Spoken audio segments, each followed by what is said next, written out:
Rain एक कंगाल और बेरोजगार लड़का था। उसकी जिंदगी में कुछ खास चल नहीं रहा, तो उसने सोचा क्यों ना अपने घर को ही एक तरह का होटल बना दिया जाए जहाँ अजीब अजीब मॉन्स्टर्स रह सके। लेकिन दिक्कत तब शुरू हुई जब ताकतवर और बेहद खूबसूरत मॉन्स्टर लड़कियाँ उसके घर में रहने के लिए आपस में लड़ने लगी। तो रेन ने सोचा किराया छोड़ो यार, ये तो एक अलग ही झंझट बनता जा रहा है। कहानी शुरू होती है उस दिन से जब रेन नौकरी की तलाश में शहर जाता है। काफी कोशिशों के बाद भी जब कहीं काम नहीं मिलता तो थक कर वो पार्क में जाकर सो जाता है। तभी एक प्यारी सी लड़की लिली उसे उठाती है। लिली उसकी औकात से बाहर लग रही थी। वो रेन से रास्ता पूछती है और उसे एक फ्लायर देती है। रेन वो फ्लायर देखकर चौंक जाता है क्योंकि उस पर जिस घर का पता होता है वो उसी का घर होता है। लिली बताती है कि वो बड़ी परेशानी में है। रेन उसे कहता है कि वो उसे उस घर तक ले जा सकता है। दोनों बस पकड़ते हैं और शहर से बाहर एक सुनसान और अंधेरे से इलाके में पहुंच जाते हैं। रेन उसे सावधान करता है कि रात में यहाँ अकेले घूमना खतरनाक हो सकता है। तभी वो देखता है कि लिली अपना भारी सामान संभाल नहीं पा रही। रेन कूल बनने के चक्कर में बैग उठाने की कोशिश करता है लेकिन बैग हिलता तक नहीं। लिली मुस्कुराती है और बड़ी आसानी से वही बैग अपने कंधे पर उठा लेती है। ये देखकर रेन का ईगो चकनाचूर हो जाता है। आगे बढ़ते हुए लिली को माहौल में कुछ अजीब सा महसूस होता है। वो रेन को दीवार के पास धकेल देती है और उसे कहती है कि भाग जाओ। रेन भागने के बजाय वहीं खड़ा रह जाता है क्योंकि उसे वो पल थोड़ा ज्यादा ही अच्छा लग रहा था। तभी अचानक चमगादड़ों का झुंड उनकी तरफ आने लगता है। लिली वहीं उसके सामने एक वेयरवुल्फ में बदल जाती है। ये देखकर रेन की तो आंखें फटी की फटी रह जाती है और अचानक एक बेहद खूबसूरत वैम्पायर लड़की वहाँ पहुँचती है और लिली पर हमला कर देती है। दोनों के बीच जबरदस्त लड़ाई शुरू हो जाती है। लिली लड़ाई में भारी पड़ रही होती है लेकिन वैम्पायर लड़की अपने पंखों से उड़कर सीधे रेन की तरफ बढ़ती है। रेन की जान खतरे में देखकर लिली आखिरी पल में उसके पास पहुंचती है और वैम्पायर लड़की को जोरदार वार से दूर फेंक देती है। लिली रेन के पास आकर देखती है कि वो ठीक है या नहीं और उससे वादा लेती है कि वो ये बात किसी को नहीं बताएगा। लिली जाने लगती है लेकिन रेन जिद पकड़ लेता है। वो कहता है कि उसके घर आकर किराएदार बन जाओ और आखिरकार लिली मान जाती है। घर पहुंचकर रेन उसे एक आरामदायक कमरा दिखाता है। अगली सुबह रेन उसकी चीख सुनकर भागता हुआ उसके पास आता है। उसे लगता है जैसे उसने कोई भूत देख लिया हो, लेकिन असल में लिली रेन की बिल्ली रैली से डर गई होती है। थोड़ी देर बाद कमरे का माहौल ठंडा पड़ जाता है। अचानक वही वैम्पायर लड़की फिर से हमला कर देती है। वो रेन को पकड़ लेती है क्योंकि उसे लगता है कि लिली ने उसे अगवा कर लिया है। बात साफ होने से पहले ही दोनों लड़कियों में फिर से लड़ाई शुरू हो जाती है और पूरा घर तहस नहस हो जाता है। आखिर रेन गुस्से में दोनों को डांटता है। शांत होने के बाद वैम्पायर लड़की अपना नाम बताती है, विवियन। वो ब्लड सेक्ट की एक नोबल होती है और वो भी उसी फ्लायर के जरिए घर ढूंढ रही थी। रेन उसे भी घर में रहने की इजाजत दे देता है लेकिन जब किराया देने का वक्त आता है तो पता चलता है कि उसके सारे पैसे चोरी हो चुके हैं। विवियन टूट जाती है और रोने लगती है। रेन को उस पर तरस आ जाता है और वो उसे मुफ्त में रहने देता है। इसके बदले विवियन उसके लिए खाना बनाती है। खाना इतना अच्छा होता है कि लिली भी मान जाती है। तभी रेन के पास एक कॉल आती है। फोन पर एक तेज और चिल्लाती हुई आवाज होती है। वो कहती है कि रेन ने उनकी कॉमर्स कंपनी में नौकरी के लिए आवेदन किया है। हालांकि रेन को कुछ याद नहीं होता। वो औरत उसे दोपहर 2 बजे उनके ऑफिस आने का आदेश देती है और पता बताकर फोन काट देती है। रेन उम्मीद लेकर उस जगह पहुँचता है लेकिन वो इलाका झुग्गियों जैसा होता है। फोन पर वही आवाज उसे पास खड़े बिजली के खंभे को छूने को कहती है। जैसे ही रेन खंभा छूता है उसे ऊपर देखने को कहा जाता है। रेन हैरान रह जाता है क्योंकि आसमान में एक विशाल इमारत तैर रही होती है। जैसे ही वो खंभा छोड़ता है उसका शरीर हवा में उठने लगता है और वो उस उड़ती हुई इमारत के अंदर पहुंच जाता है। अगले ही पल वो इमारत उसकी आंखों के सामने गायब हो जाती है। रेन आंखें खोलता है तो उसके सामने एक बहुत ही विशाल दरवाजा होता है। वो अभी ये समझ ही रहा होता है कि उसके साथ क्या हो रहा है। तभी एक अजीब सा नीला इंसानों जैसा रोबोट सामने आता है और उसे इशारे से अपने साथ चलने को कहता है। थोड़ी देर बाद रेन उस औरत के ऑफिस में पहुंच जाता है जिससे वो फोन पर बात कर रहा था। वही सख्त और बदमिजाज औरत। वो उसे अपने संगठन में स्वागत करती है जिसका नाम है स्पेस यानी special administration of ceiling empire. वो बताती है कि उसका नाम रेवन है और बिना वक्त गवाए रेन को साफ साफ कह देती है कि अब वही उसकी बॉस है, इसलिए उसे रोज उसका भद्दा चेहरा देखने की आदत डाल लेनी चाहिए। रेवन उसे अपने पास बुलाती है और अजीब सा स्माइल देते हुए कहती है कि उसकी आंखें काफी सुंदर है। रेन को थोड़ा अजीब लगता है। वो बैठने को कहती है और अचानक उसके पास एक कुर्सी अपने आप आ जाती है। रेन और ज्यादा हैरान हो जाता है। ये सब उसकी अजीब एक्सपीरियंसेस की लिस्ट में और जुड़ जाता है। रेन अभी यही सोच रहा होता है कि कहीं वो पागल तो नहीं हो गया। तभी रेवन एक कप रेमंड निकालती है और भूखे सुअर की तरह उसे गटकने लगती है। आखिर रेन खुद को संभालता है और पूछता है कि उसे इस अजीब जगह पर क्यों बुलाया गया है। रेवन बताती है कि वो यहाँ एक इंटरव्यू के लिए आया है। रेन इसका विरोध करता है क्योंकि यहाँ कहीं कोई कॉमर्स कंपनी दिख नहीं रही। इस पर रेवन हंसते हुए कहती है कि वो कॉमर्स कंपनी तो बस बहाना थी। असल में स्पेस एक एफिलिएट डिपार्टमेंट है जो सारे यूनिवर्सेस को संभालने का काम करता है। सीधे शब्दों में ये लोग ऐसे डिवाइन बीइंग्स हैं जो ये पक्का करते हैं कि हर दुनिया सही तरीके से चले। इतनी सारी बातें सुनकर रेन का दिमाग लगभग फ्रीज हो जाता है। रेवन फिर बताती है कि उसे किसी बहुत सीरियस काम के लिए नहीं बल्कि असिस्टेंट एग्जामिनर बनने के लिए चुना गया है। एग्जामिनर का काम होता है ये देखना कि कुछ खतरनाक रेसेस दुनिया को तबाह न कर दे या फिर सेलेस्टियल बॉडीज की एवोल्यूशन की प्लानिंग करना। रेन ये सब सुनकर पूरी तरह हिल जाता है लेकिन रेवन को कोई फर्क नहीं पड़ता। वो तो बस अपना रेमंड एंजॉय कर रही होती है। रेवन बताती है कि रेन ने प्रिलिमिनरी टेस्ट पास कर लिया है क्योंकि उसने 2 आउटकास्ट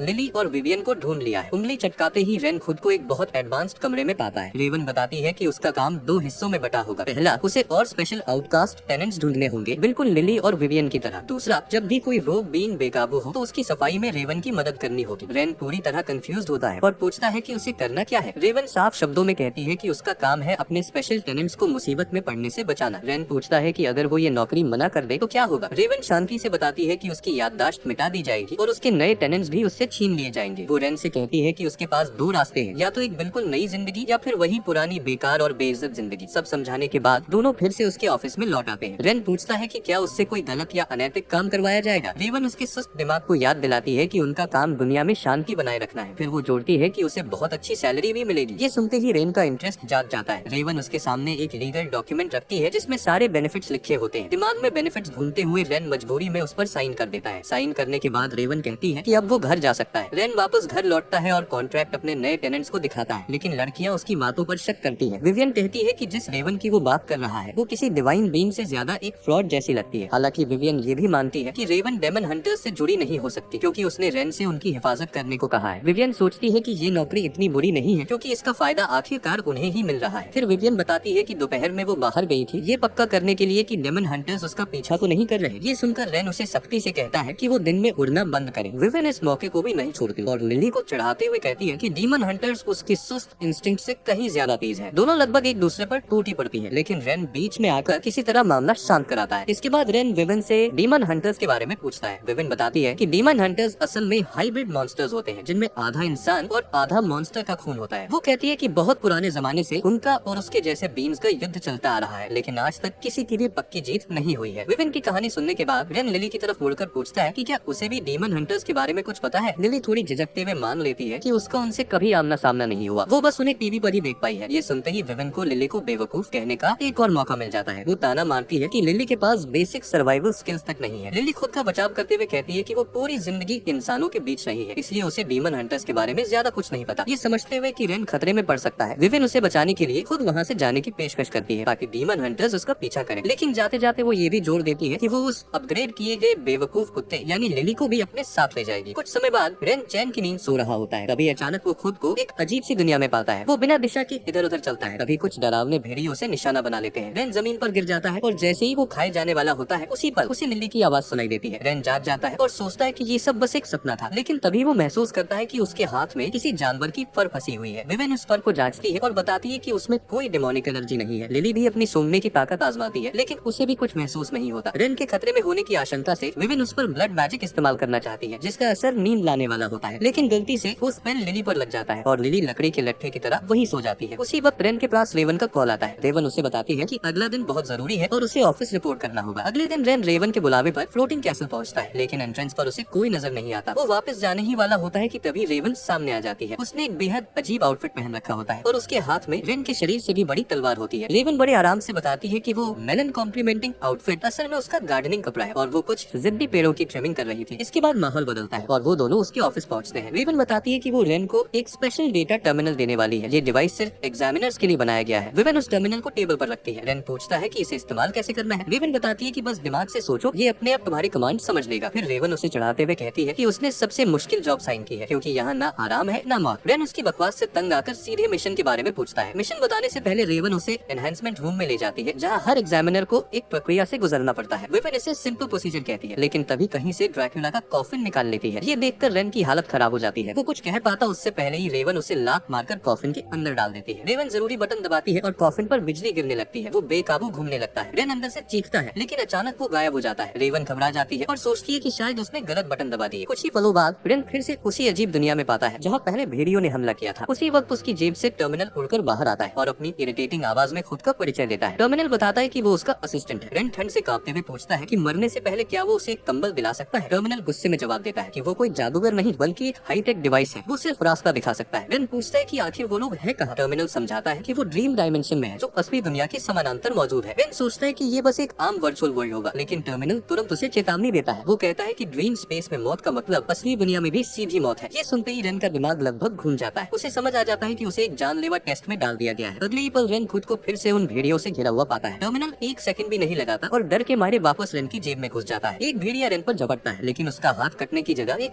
अजीब सी ढाल अपने आप बन जाती है और उसके हाथ को बचा लेती है। और फिर इसी के साथ ये एपिसोड यही खत्म हो जाता है। तो मिलते हैं अगले एपिसोड में, तब तक के लिए गुड बाय।